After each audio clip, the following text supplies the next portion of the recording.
Yeah, so I think he starts with the kind of a correct premise, which is rooted in the market structure, right? He's originally a Bitcoin maximalist. We're in a market where Bitcoin dominance is basically where it was in 2017, despite the fact that you've had billions of dollars of venture capital invested in all this quote unquote tech that hasn't gone anywhere and is basically a get rich quick scheme. And his observation is like, look, Bitcoin is a cult.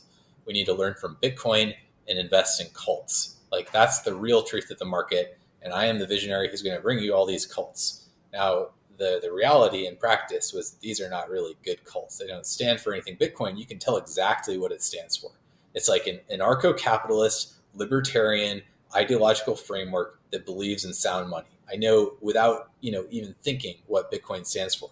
Like, what the fuck does SPX 69,000 stand for? What does Giga stand for? None of these things actually stand for anything, right? The only thing that they have in common is that a guy who's pretty good at market narrative and has a good personal story like shilled all of these coins, right? So he is the cult leader, right? He's the guy who says we can latch onto Bitcoin's strength and make new Bitcoins. It's sort of like a hyper weaponized version of Craig Wright. It's like, it's okay. The real Bitcoin is the cults that we made along the way, right? It's like, okay, dude, like, but it was really compelling, and I think he has a really good personal story and a good origin story coming from Bitcoin to losing all his money and then basically wanting to make it all back. I think that resonates with a lot of people.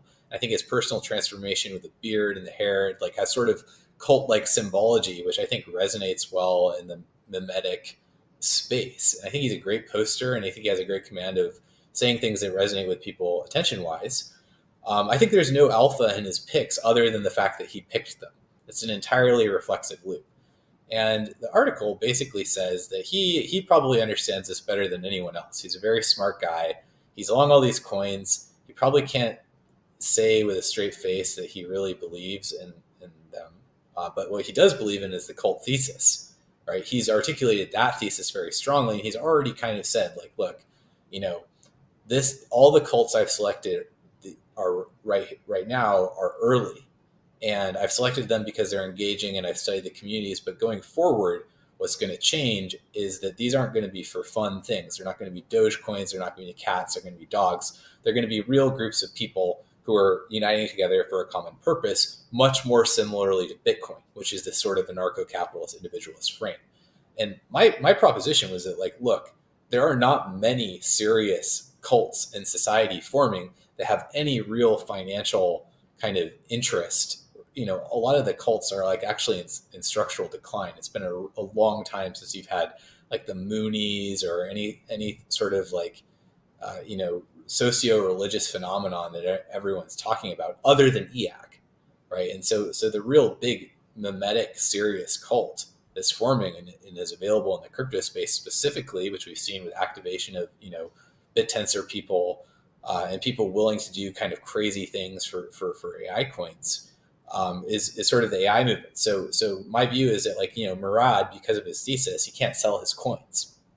And so structurally, he has to raise more capital because of the sort of Ponzi dynamics of the things that he's invested in.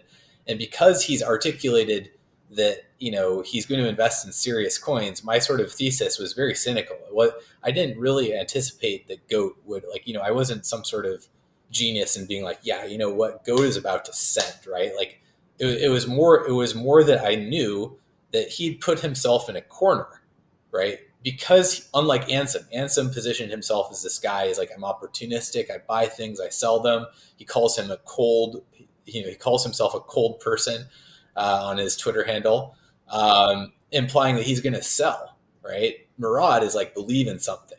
He can't sell. That's part of his whole thesis, right? And so I'm like, okay, you say that you can't sell.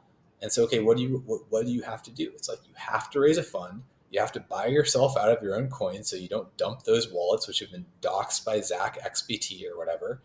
And then you have to deploy according to the thesis which you've articulated. You articulated that thesis at token 2049, and there are only like 3 tokens that I can front. Like, so I'm like, okay, like, there are only a couple things that I can buy that match your thesis of serious cult coins, right? And they all happen to be in the AI space, and they probably will be in the AI space for the foreseeable future. So I'm like, okay, this is obvious. He has to deploy into AI cult coins, whether or not he even realizes it yet. I mean, maybe he'll watch this video and realize I'm right, right? But he probably already is. Like that's the joke. Is like he's so smart and he's so plugged in. There's no way he isn't long goat and stuff like this already. So I mean, I think that was sort of my thesis. I'm like, this is a trapped buyer. He has to buy according to his own consistency trap, and here we are, right? And that's why I wrote the article, and it happened to be very timely.